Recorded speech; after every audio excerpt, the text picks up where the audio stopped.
বিসমিল্লাহির রহমানির রহিম। বিসমিল্লাহির রহমানির রহিম। আমি এমডি রবিউল হাসান। আমি গত টপিক্সে মাইক্রোসফট অফিসের অফিস 2010-এর বেশ কয়েকটা টপিক্স নিয়ে আলোচনা করেছিলাম।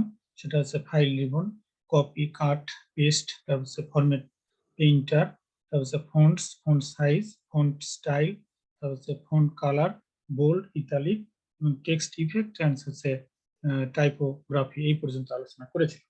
এখন প্রশ্ন হলো, সাধারণত আমরা অনেকেই বাংলা লিখতে অভ্যস্ত, বাংলা এবং ইংরেজি এই দুটো লিখতে অভ্যস্ত। তো সেক্ষেত্রে বাংলা বেশ কিছু ফন্ট রয়েছে।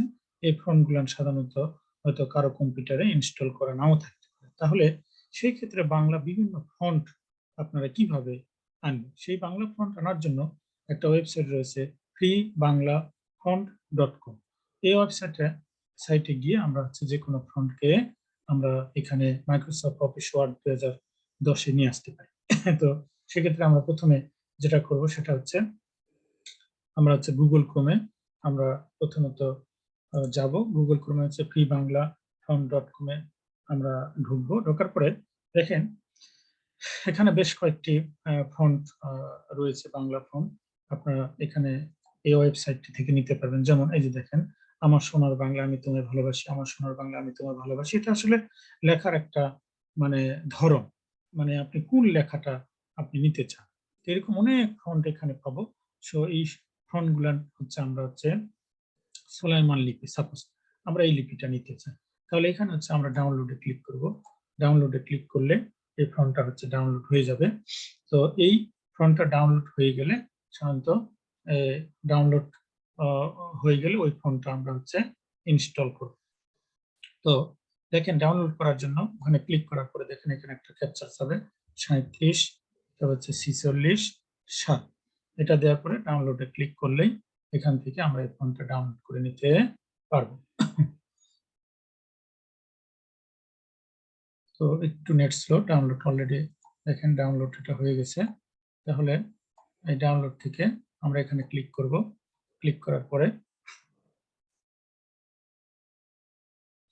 আমরা দেখেন যে সুলাইমান লিপি, এখানে আমরা হচ্ছে ডবল ক্লিক করব। ডবল ক্লিক করার পরে দেখেন ইনস্টল। এই ইনস্টলে ক্লিক করার সাথে সাথে এটা হচ্ছে, এটা আমার কম্পিউটারে ইনস্টল করা ছিল, সেক্ষেত্রে আমাকে বলছিল আবার অলরেডি এটা হচ্ছে আমি আবার ইনস্টল করলাম। এরকম যে কোনো বাংলা ফন্ট আপনারা এখান থেকে নিয়ে নিতে পারেন। তবে এই ফন্টটাকে আপনি যদি কপি করে যদি না থাকে, তাহলে কন্ট্রোল প্যানেলে গিয়ে দেখেন কন্ট্রোল প্যানেল আপনার কম্পিউটারে কন্ট্রোল প্যানেলে গিয়ে সাধারণত এই ফন্টটা রেখে দেওয়া যায়। তাহলে দেখেন কন্ট্রোল প্যানেলে ঢোকার পরে তারপর হচ্ছে অ্যাপারেন্স এন্ড পার্সোনালাইজেশনস, এখানে ক্লিক করে এই ফন্টে ক্লিক করার পরে এই ফন্ট আপনার কম্পিউটারে যত ফন্ট আছে সব ফন্ট এখান থেকে ওপেন হয়ে যাবে। এই ফন্টে আসার পরে দেখেন এই যে ফন্ট, আমার কম্পিউটারে যত ফন্ট আছে, তাহলে আমি যে ফন্টটা ডাউনলোড দিলাম এই ফন্টটা এখানে ফাঁকা জায়গাতে এসে এখানে পেস্ট করে দিলে আপনার কম্পিউটারে এটা স্থায়ীভাবে থেকে যাবে। তাহলে আমরা এটা শিখলাম। তাহলে কিভাবে একটা ফন্ট, বাংলা ফন্ট ইনস্টলেশন করে সেটা আবার ডাউনলোড অপশন থেকে কন্ট্রোল প্যানেল এবং অ্যাপিয়ারেন্স এন্ড পার্সোনালাইজেশনস এখানে গিয়ে ফন্টের ক্লিক করে ফন্টে সেখানে রেখে দিতে পারবো। পরবর্তীতে দেখেন বিজয় বাংলা কিবোর্ড, অর্থাৎ বিজয় বাংলা কিবোর্ডের আপনার হচ্ছে এখানে আমরা বেশ কয়েকভাবে আমরা লিখতে পারি। তো এর মধ্যে হচ্ছে বিজয় বাংলা কিবোর্ড আছে, তাহলে অব্র বাংলা কিবোর্ড আছে। তা আমরা সাধারণত যারা বেশি লেখালেখি করি, সবচেয়ে বেশি লেখালেখি করার জন্য এই বিজয় বাংলা কিবোর্ডটাই হচ্ছে সবচেয়ে উপযোগী। সাধারণত বিজয় 52 অফিস বিজয় 52 এটা হচ্ছে আপনার হচ্ছে ডাউনলোড দিয়ে ইনস্টল করলে এরকম একটা এই ইয়াটা চলে আসবে বিজয় 52। এখান থেকে সাধারণত আমরা হচ্ছে আরেকটা অপশন আমি এখানে শিখাইতে চাই। সাধারণত কোনো ব্যক্তি দ্রুত লেখালেখি করার জন্য যেটা করতে পারে সেটা হলো, আমরা সবসময় মাউস এখানে আপনার হচ্ছে এই রিবন গুলিতে মাউস এই টাস্ক বারে নিয়ে গিয়ে সাধারণত এখানে হচ্ছে আমরা চেঞ্জ করি বাংলা, ইংরেজি, এইভাবে চেঞ্জ করে করে আমরা লেখালেখি করি। তো এইটা যেন মাউস দিয়ে না নিয়ে আমরা যদি কিবোর্ডের সাহায্যে করতে পারি, সেটার জন্য আমাদের যেটা প্রথমে করতে হবে সেটা হলো দেখেন এই বাটনে যে কাস্টমাইজ কুইক অ্যাক্সেস টুলবার, এই কাস্টমাইজ কুইক অ্যাক্সেস টুলবারে ক্লিক করার পরে দেখবেন হচ্ছে মোর কমান্ডস। মোর কমান্ডসে আসার পরে দেখেন হচ্ছে কাস্টমাইজ রিবন। এই কাস্টমাইজ রিবনে ক্লিক করার পরে আপনার হচ্ছে আবার নিচের দিকে যে কাস্টমাইজ, এই কাস্টমাইজ থেকে আমরা হচ্ছে ফন্টকে কাস্টমাইজ করব। ফন্ট হচ্ছে এই ফন্টে ক্লিক করব। ফন্টে ক্লিক করার পরে দেখেন আমরা সবচেয়ে বেশি লিখি হচ্ছে টাইম নিউ রোমান। তাহলে হচ্ছে টাইম নিউ রোমানে ক্লিক করার জন্য হচ্ছে আমরা এভাবে টাইম নিউ রোমানটা আমরা খুঁজে বের করব। দেখেন যে টাইম নিউ, এটা হচ্ছে আমি শর্টকাট করেছি হচ্ছে কন্ট্রোল প্লাস টি দিয়ে।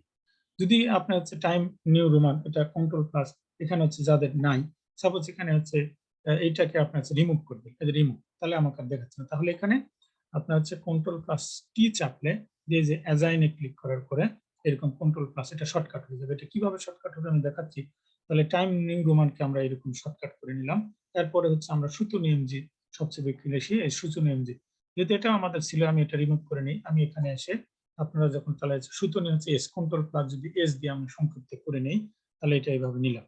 এইভাবে সংক্ষিপ্ত করে নিয়ে দেখেন এর সুবিধাটা কিরকম আমি আবার দেখাচ্ছি। সাপোজ আপনি হচ্ছে এখানে আপনি হচ্ছে ইংরেজি লিখতে চাচ্ছেন, তাহলে ইংরেজি লেখার জন্য কিন্তু এখানে কিবোর্ড, এখানে হচ্ছে মাউস নিয়ে গিয়ে ইংলিশ, তারপরে এখানে হচ্ছে আপনার মাউস নিয়ে গিয়ে হচ্ছে আপনি হচ্ছে টাইম নিউ রোমান করতে মাউস নিয়ে, এটা না নিয়ে গিয়ে যেমন এখন ইংরেজিতে আছে I have a pen, I have a pen, এটা লিখলেন। আমি এখানে আবার বাংলা লিখতে চাই, তাহলে সেক্ষেত্রে আমি বাংলা করার জন্য control control alt control alt B চাপার পরে দেখেন এখানে হচ্ছে এই যে বিজয় ক্লাসিক হয়ে গেল। কন্ট্রোল অল্টার বি চাপলে বিজয় ক্লাসিক হয়ে গেল। আবার আমি করতে চাই হচ্ছে আমি যেহেতু শুধু কন্ট্রোল প্লাস এস, দেখেন কন্ট্রোল প্লাস এস হলে যে দেখেন সুতো নিয়ম যে এখানে সুতো নিয়ম যে হয়ে গেল। তাহলে আমি আবার কন্ট্রোল প্লাস এস চাপবো, তাহলে আমার হয়ে গেল। তাহলে আমি এখানে কি লিখতে চাই, সাপোজ এখানে আমি হচ্ছে কন্ট্রোল প্লাস এস চাপলে আমার সোনার বাংলা, আমার সোনার বাংলা আমি এটা লিখতে চাই, আমার সোনার বাংলা। আমি আবার ইংরেজি লিখতে চাই, তাহলে কি করবো, কন্ট্রোল অল্টার বি চেপে ইংরেজি হয়ে গেল, আবার কন্ট্রোল টি চাপলে হচ্ছে টাইম নিউ রোমান। তাহলে আই হ্যাভ এ পেন, দেখেন এটা এইভাবে দ্রুত তাহলে হচ্ছে লেখা যায়। তাহলে এইটাকে হচ্ছে দেখেন আমরা এটাকে ক্লোজ করে দিতে পারি। ক্লোজ করে দিয়ে আমরা হচ্ছে অব্র কিবোর্ডের মাধ্যমে লিখতে চাই। তাহলে এখানে হচ্ছে দেখেন এটা ক্লোজ করে দেওয়ার সাথে সাথে এটা হচ্ছে টাস্ক বারসের নিচের দিকে, দেখেন এই যে এখানে টাস্ক বারসের নিচে থাকে। অথবা আমি এটাকে ক্লোজ করে দেওয়ার পর আমি আবার এটা ওপেন করতে চাই, জাস্ট বিজয়, এটাকে বিজয় বানাবো, এখানে সার্চ অপশনে বিজয় লিখে আমি এটা ডবল ক্লিক করার সাথে সাথে এটা আবার এই বিজয় বান্নটা আবার ওপেন হয়ে যাবে। তাহলে যেহেতু আমি এটা বিজয় বান্নটাকে এই মুহূর্তে ক্লোজ করে দিয়ে আমি হচ্ছে অব্র বাংলাতে লিখতে চাই, সেক্ষেত্রে আমি এটা ক্লোজ করে দিলাম। অব্র বাংলাটা হচ্ছে দেখেন এখান থেকে টাচ বারছে, এটা হচ্ছে দেখেন হচ্ছে অব্র কিবোর্ড। তাহলে অব্র কিবোর্ড হচ্ছে আমি এটা অব্র কিবোর্ড আমি এখানে ডবল ক্লিক করে দিলাম, এই দেখেন উপরে অব্র কিবোর্ডের চিহ্ন চলে আসছে। তাহলে দেখেন এখানে হচ্ছে ইংরেজি আছে, তার মানে হচ্ছে আমি এখানে ইংরেজি থাকা অবস্থায় আমি এখানে ইংরেজি লিখতে পারবো। এই যে ইংরেজি সিলেক্ট আছে অব্র কিবোর্ডে, তাহলে ইংরেজি লিখতে পারবো। দেখেন আই হ্যাভ এ পেন, আমি এটা লিখতে পারছি। কিন্তু বাংলা লেখার ক্ষেত্রে কি করতে হবে, তাহলে এখানে ইংরেজির জায়গায় জাস্ট এটা ক্লিক করে বাংলা লেখার ক্ষেত্রে এখানে হচ্ছে দেখেন মানে এ দেখেন এই দেখুন এ তে সরিয়া হয়, এ তে সরিয়া হয়, এ হয়, তারপর হচ্ছে এ হয় এরকম, তারপর হচ্ছে এ লিখলাম, এ লেখার পরে এম আম মার এরকম। তাহলে আমার লিখতে গিয়ে আমাকে চাপতে হলো এ এম এ ইয়ার আমার, তাহলে আমার সরি এ এম আর আমার। তাহলে দেখেন এইভাবে যদি আমি লিখতে চাই তাহলে আমার বাংলাটা এইভাবে আমার হচ্ছে এ এম আর আমার। তারপর যদি আপনি ম্যাঙ্গো লিখতে চান এম, সাপোজ হচ্ছে এম এম তে ম হচ্ছে, তাহলে হচ্ছে মা, এম এ মা, এম এ মা, এভাবে মা হয়ে গেল।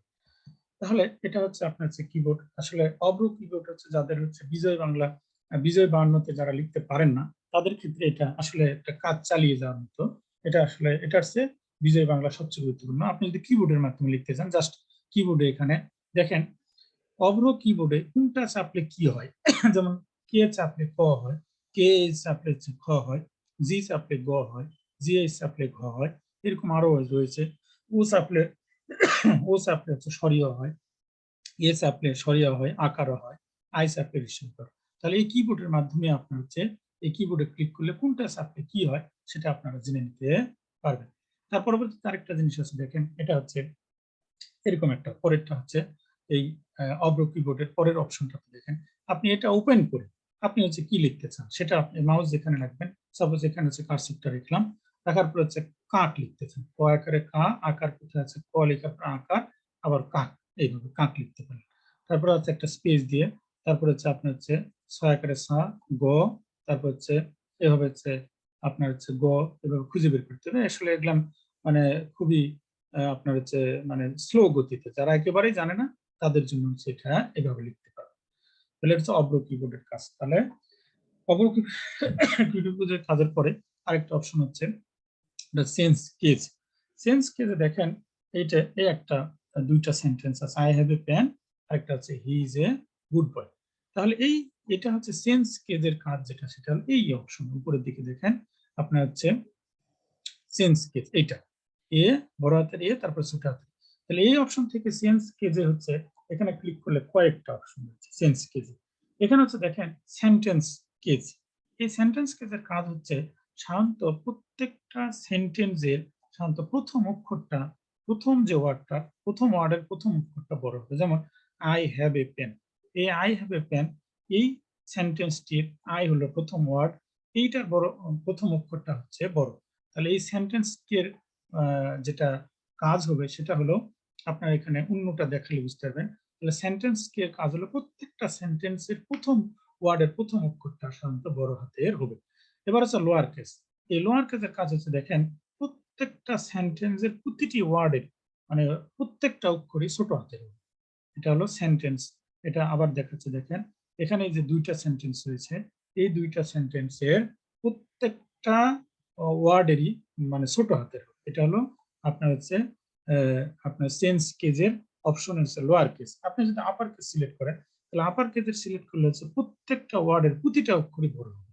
আপার কেজের কাজ হচ্ছে প্রত্যেকটা ওয়ার্ডেরই প্রত্যেকটা অক্ষরই কি হবে, এটা বড় হবে। এটা হলো আপার কেজের কাজ। পরবর্তীতে দেখেন ক্যাপিটালাইজ বলছে, ইজ ইচ ওয়ার্ড বলছে ক্যাপিটালাইজ, ক্যাপিটালাইজ হচ্ছে বড় হাতে। তাহলে প্রত্যেকটা ওয়ার্ডের প্রথম অক্ষর যদি আপনি বড় করতে চান, প্রত্যেকটা ওয়ার্ডে, যেমন আই একটা ওয়ার্ড, হ্যাভ একটা ওয়ার্ড, এ একটা ওয়ার্ড, পেন একটা ওয়ার্ড, তাহলে প্রত্যেকটা এরকম ওয়ার্ডের প্রথম অক্ষরটাকে যদি আপনি বড় করতে চান তাহলে আপনাকে ক্যাপিটালাইজ ইচ ওয়ার্ড আপনাকে সিলেক্ট করতে হবে। তারপর হচ্ছে পরের আরেকটা অপশন রয়েছে হচ্ছে সেটা হলো দেখেন হচ্ছে টু গোল কেস। এই টু গোল কেসের কাজ হচ্ছে দেখেন প্রত্যেকটা ওয়ার্ডের সাধারণত প্রথম অক্ষরটা ছোট হাতের হবে নাকি সব অক্ষর বড় হাতের হবে। তাহলে আই হ্যাভ এ পেন, দেখেন এখানে এই এই শব্দটার প্রত্যেকটা ওয়ার্ডের প্রথম অক্ষরটা ছোট হাতের রয়েছে। দেখেন হ্যাবের হচ্ছে প্রথম অক্ষরটা হচ্ছে এইচ, এইচটা ছোট হাতের রয়েছে। আর পেনের দেখেন প্রত্যেক এই ওয়ার্ডের হচ্ছে পেনটা ছোট হাতের রয়েছে। তাহলে এই অপশনটা চেঞ্জ কেজের এই অপশনটা হচ্ছে টুগল কেজ। এটা হলো প্রতিটা ওয়ার্ডের প্রথম অক্ষরটা কি হবে আপনার ছোট হাতের হবে। তাহলে এখানে চারটা অপশন পেয়েছি, সেন্টেন্স কেস, হচ্ছে এখানে লোয়ার কেস, তারপর হচ্ছে আপার কেস, তারপর হচ্ছে আপনার হলো ক্যাপিটালাইজ ইচ ওয়ার্ড এবং টুগল। আচ্ছা, আরেকটা হচ্ছে ক্লিয়ার ফরম্যাটিং। এই ক্লিয়ার ফরম্যাটিং এর কাজ হচ্ছে দেখেন এই যে একটা লেখা আছে রাজশাহী ইউনিভার্সিটি, এই রাজশাহী ইউনিভার্সিটিতে সাধারণত দেখেন ইতালিক অপশন প্রয়োগ করা আছে, তারপর বোল্ড অপশন প্রয়োগ করা আছে, তারপর আন্ডারলাইন অপশন প্রয়োগ করা আছে, তারপর হচ্ছে এখানে একটি কালারিং অপশন প্রয়োগ করা আছে। এইরকম যদি সম্পূর্ণ পেজে এরকম প্রত্যেকটা ওয়ার্ডে অনেক কাজ করা থাকে তাহলে এই সবগুলো কাজকে আমরা সহজে রিমুভ করে দিয়ে শুধু অক্ষরগুলাকে রাখতে পারি। সেইটার অপশন হচ্ছে ক্লিয়ারিং ফরম্যাটিং। এই ক্লিয়ারিং ফরম্যাটিং এর কাজ হচ্ছে দেখেন এইটা, এই যে ক্লিয়ার ফরম্যাটিং। তাহলে এই দেখেন ক্লিয়ার ফরম্যাটিং জাস্ট আমাদের অনেকগুলো কাজ এই রাজশাহী ইউনিভার্সিটিতে ইতালিক, বোল্ড, তারপর হচ্ছে আন্ডারলাইন, কালারিং, অনেক কিছু কাজ করা ছিল। তো এরকম অনেক কিছু কাজ করা থাকলে আমরা সাধারণত কি করতে পারবো, জাস্ট এরকম সিলেক্ট করার পরে আমরা হচ্ছে এই ক্লিয়ারিং ফরম্যাটে চাপ দিলেই আমাদের সবকিছু আগে সবকিছু যতগুলো ফাংশন প্রয়োগ করা আছে সবকিছু সবকটা ফাংশন থেকে রিমুভ হয়ে যাবে। তাহলে আমি যদি আবার রিভাইজ করতে চাই তাহলে আমরা হচ্ছে এখানে আজকের ক্লাস থেকে এবং গত ক্লাস থেকে শিখেছি হচ্ছে কিভাবে হচ্ছে আমরা এই ফাইল রিবনের মধ্যে কি কি রয়েছে, কি কি অপশন রয়েছে, এগুলো আমরা শিখেছি। ফাইল রিবনের পর হোমে এসে কিভাবে পেস্ট করতে হবে, কিভাবে কাট করতে হবে, কিভাবে কপি করতে হবে, তারপর ফরম্যাট পেইন্টার কিভাবে করতে হবে, তারপর হচ্ছে বোল্ড করতে হবে, কিভাবে ইতালিক করতে হবে, কিভাবে আন্ডারলাইন করতে হবে, কিভাবে, এবং বিভিন্ন ফন্ট আমরা কোন ফন্ট সিলেক্ট করে বিভিন্ন ফন্ট কিভাবে ব্যবহার করতে পারবো, এই ফন্টগুলোকে আমরা হচ্ছে কিভাবে ছোট বড় করতে পারবো, এভাবে ছোট বড় করতে হবে, এটা শিখেছি। তারপরে এখানে আরো বেশ কিছু অপশন রয়েছে। দেখেন এই অপশনগুলোর মধ্যে আরেকটা অপশন যদি আমি বলি, যে এখানে একটা অপশন রয়েছে, যেমন এই লাইনটাকে আমরা হচ্ছে কেটে দিতে চাই। এই লাইনটা কেটে দিতে চাইলে আমাদের দেখেন এখানে আছে হচ্ছে স্ট্রাইক থ্রু। তাহলে এই স্ট্রাইক থ্রু অপশনটাকে জাস্ট এরকম যাকেই এরকম সিলেক্ট করার পরে এখানে কাটার সাথে সাথে রেখে এরকম এটা কেটে গেল। অর্থাৎ কোনো আর্টিকেলকে যদি কেউ মানে ইয়ে করতে চায়, কোনো আর্টিকেল কেউ সংশোধন করে দিতে চায়, তাহলে এইভাবে শান্ত কেটে কেটে কি করে সংশোধন করে নিই। তাহলে এই অপশনটার মাধ্যমে স্ট্রাইক থ্রুর মাধ্যমে আমরা হচ্ছে এটা আপনার কেটে দিতে পারি, আবার সিলেক্ট করে আবার কেটে দিতে পারি, আবার হচ্ছে ইয়ে করতে পারি। তাহলে এটা স্ট্রাইক থ্রুর কাজ। পরবর্তীতে আরেকটা অপশন আছে, দেখেন এখানে হচ্ছে বলছে সাব প্রিন্ট। এই সাব প্রিন্টের এইরকম অপশন দেখেন, এই একটা সম্পূর্ণ লাইন, এই লাইন সম্পূর্ণ লাইন, এই লাইনের মধ্যে শুধু আমি আপনার হচ্ছে এমডি রবিউ এই অংশটাকে আমি কি করতে চাই, একটু নিচে রাখতে চাই। দেখেন এভাবে সিলেক্ট করে আমি এই লেখার এই সম্পূর্ণ ওয়ার্ডের এটাকে আমি একটু নিচে রাখতে চাই, তাহলে এটা সিলেক্ট করে আমি এটাকে আপনার হচ্ছে নিচে রাখতে পারবো।